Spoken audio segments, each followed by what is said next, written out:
Hello friends. Leh Ladakh में एक piece protest के दौरान प्रोटेस्टर्स वायलेंट हो गए और इसी बीच उन्होंने लेह के अंदर बीजेपी के ऑफिस को जला दिया। और क्योंकि इस पीस प्रोटेस्ट को सोनम वांगचुक लीड कर रहे थे, जिन्होंने अभी रिसेंटली पाकिस्तान में 6 फरवरी को एक क्लाइमेट मीट ज्वाइन की थी, तो अब इस चीज़ के ऊपर भी सवाल उठाए जा रहे हैं कि क्या इनके पीछे किसी भी तरह का कोई फॉरेन लिंक है। तो चलिए इस इशू की गहराई में जाते हैं और समझने की कोशिश करते हैं कि एग्जैक्टली यहाँ पर हुआ क्या है। एक्चुअली इस इशू के जो तार हैं वो आर्टिकल 370 के एब्रोगेशन से जुड़े हुए हैं। अगस्त 2019 में सेंट्रल गवर्नमेंट ने आर्टिकल 370 को समाप्त करते हुए जम्मू एंड कश्मीर स्टेट को 2 यूनियन टेरिटरीज़ में बांट दिया था, और जो 2 नई यूनियन टेरिटरीज़ बनी थी वो थी जम्मू एंड कश्मीर और लद्दाख। अब यहाँ पर डिफरेंस ये था कि जम्मू एंड कश्मीर को एक यूनियन टेरिटरी बनाया गया था विद असेंबली, लेकिन लद्दाख की यूनियन टेरिटरी के लिए कोई भी विधानसभा नहीं बनाई गई। और असेंबली ना होने का मतलब ये है कि लद्दाख के अंदर किसी भी तरह के एडमिनिस्ट्रेटिव डिसीजंस वहाँ के लोगों द्वारा चुने हुए इलेक्टेड रिप्रेजेंटेटिव्स द्वारा नहीं, बल्कि ब्यूरोक्रेसी और लेफ्टिनेंट गवर्नर के एडमिनिस्ट्रेशन द्वारा ही लिए जाएंगे। और क्योंकि आर्टिकल 370 भी समाप्त हो चुका है, तो इसका मतलब ये है कि अब कोई भी कंपनी या कोई भी आउटसाइडर्स अब लद्दाख में आकर ज़मीनें खरीद सकते हैं, वहाँ आकर जॉब्स कर सकते हैं, और लद्दाख के अंदर इस तरह की बहुत सारी कंपनीज आ सकती हैं जो कि वहाँ पे माइनिंग कर सकती हैं और दूसरी एक्टिविटीज़ कर सकती हैं जो कि वहाँ के फ्रेजाइल इकोसिस्टम को बर्बाद कर सकती हैं। इस तरह की चीज़ें पहले नहीं हो सकती थी क्योंकि आर्टिकल 370 इन सब चीज़ों को अलाउ नहीं करता था। तो इसका मतलब ये कि लद्दाख के जो लोग हैं वो सिर्फ अपने रिप्रेजेंटेशन के लिए चिंतित नहीं हैं, बल्कि वो इस चीज़ के लिए भी डरे हुए हैं कि उनकी लैंड, उनकी कल्चर और उनकी फ्यूचर जनरेशन्स को किस तरह से प्रोटेक्शन मिलेगी।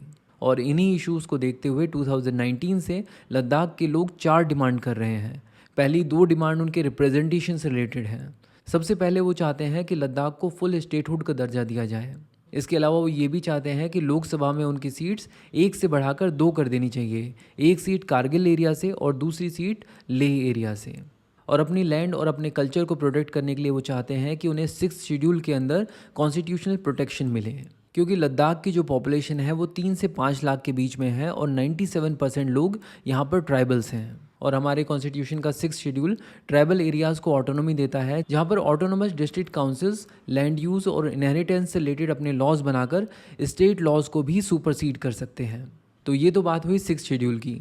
इसके अलावा लद्दाख के लोग ये भी चाहते हैं कि यहाँ के लोकल्स को गवर्नमेंट में जॉब्स मिलें, और इसके लिए वो PSC यानी एक पब्लिक सर्विस यूनियन बनाने की डिमांड कर रहे हैं। अब यहाँ पर समझने वाली बात यह है कि रूलिंग पार्टी बीजेपी भी लद्दाख के लोगों की इन डिमांड्स की सीरियसनेस को समझती है।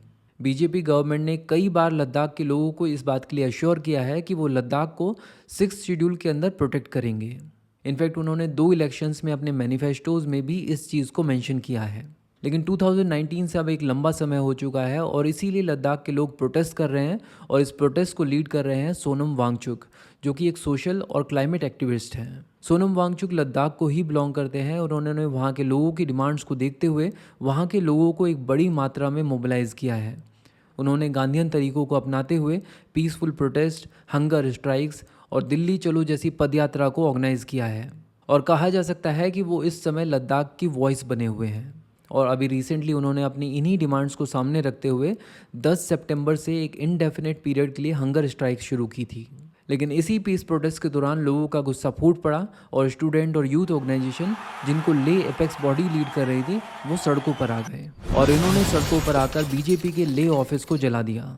और जैसे ही सोनम वांगचुक ने देखा कि ये पीसफुल प्रोटेस्ट अब वायलेंट हो चुका है, उन्होंने अपनी हंगर स्ट्राइक को तोड़ लिया और उन्होंने इन दंगाइयों को वार्न करते हुए कहा कि सालों का जो पीसफुल प्रोटेस्ट था वो इस वायलेंस की वजह से नलीफाई हो चुका है, और कहा कि आज के जेनजीज जिस तरह के अनएम्प्लॉयमेंट और नेग्लेक्ट के दौर से गुजर रहे हैं, ये उसी का नतीजा है। इंडिया की हिस्ट्री, इंडियन पॉलिटी और इंडियन इकोनॉमी को डिटेल में कवर करने के लिए बुक्सतावा की प्लेलिस्ट को फॉलो कीजिए। Thank you so much for watching and supporting बुक्सतावा।